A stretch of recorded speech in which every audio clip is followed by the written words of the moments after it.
नमस्कार दर्शक बंधु आज आउ गोटाए कथा को आपण मानक स्वागत। स्वामी स्त्री छाड़पत्र मामला चली था कोर्ट रे विचारपति पचारे तुम्हें कहीं तुम स्त्री को छाड़पत्र दवाई चाहूच। स्वामी कहले मु चाहूँगी आज्ञा छाड़पत्र दवाई। विचारपति कहले तुम स्त्री कौन देखापी असुंदर से कौन तुम सेवा जत्न करती। मु कहली आज्ञा मो स्त्री देखापी बहुत सुंदर आ से मोर भल भाव सेवा जत्न करती। हेले विचारपति पचारे तार तुम्हें कहीं छाड़ापी चाहूच। मु कहली आज्ञा वैवाहिक जीवन में मुझे जमारू खुशी नुहे।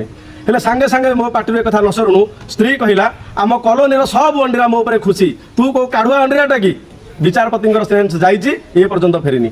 नमस्कार वीडियोटी जब भल लगी था लाइक शेयर और सब्सक्राइब करूँ। आपण मतामत को कमेंट बॉक्स में निश्चय लिखुन। झियो माने सब पवन आगे ठंडी हवा पर साइक्लोन